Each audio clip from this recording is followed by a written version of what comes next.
What's up guys, it's Jagan here from Jag Tech. Today I'll be doing my video review of this, the Moga Hero Power.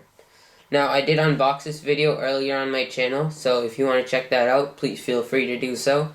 But right now I'll be doing the full review, and if you're not aware of what this is already, it's a device that allows you to control your smartphone, such as my OnePlus 2 here, with a controller. So that way you don't have to use the touchscreen controls that nobody really likes to use in games such as Asphalt 8 and Modern Combat 5, but instead you can just use a controller, so you would have a more console or PlayStation Vita-like experience with your phone. So, without any further ado, let me get right into the video. Alright guys, so here I have the Moga Hero Power. So, let's start off with the physical overview. So on the front we have two analog sticks that move in all the directions, and they are clickable. As you can see, they are kind of hard to click, like you do need to put quite a bit of force to click them, but they are clickable. We have a start and select button, a battery indicator up here, a X, A, B, and Y keys, just like on Xbox or PlayStation. I'm not sure if the letterings are exact though. And then we have a D-pad right here. So it has all the buttons that your normal Xbox or PlayStation controller would have.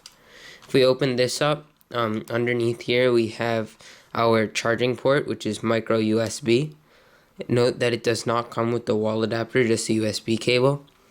And a switch that goes from A to B to off. I'll explain what that means later.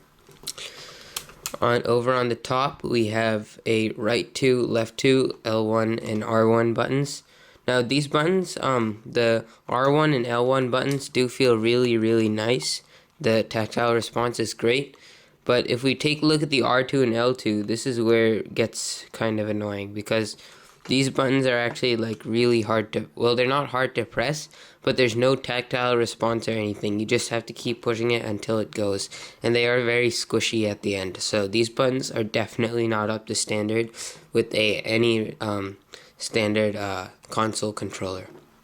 Over here, for the boost technology, where it charges your phone while you're gaming, it has a little port right here. And of course we have some Moga branding and the arm.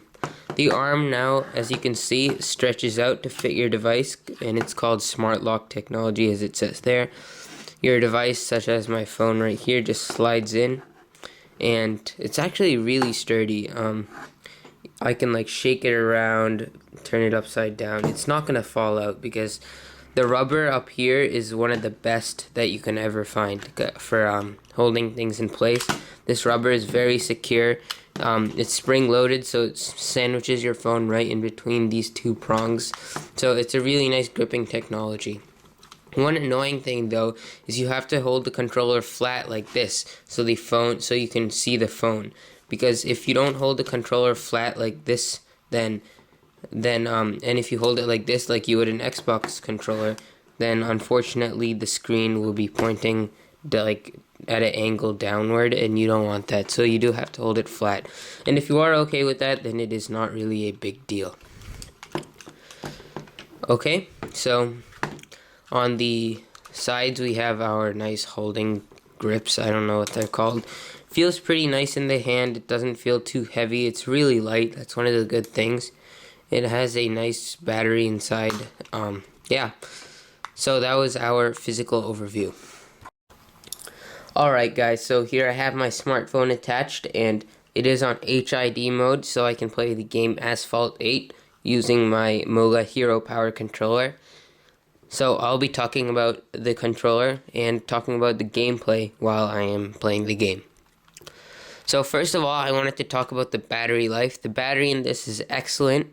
I've been gaming on this for, let's say, approximately 3 to 4 hours now on the last charge, and it is still on full charge as I press the battery life indicator.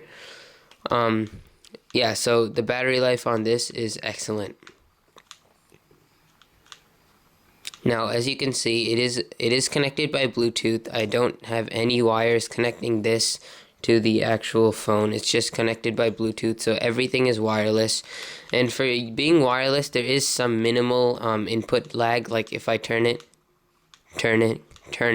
you can see that there's a little bit of like a time gap between when I turn the stick and when when the car moves on the screen. But honestly, it's still much better than having a touchscreen control or a tilt to steer. This is still much more accurate.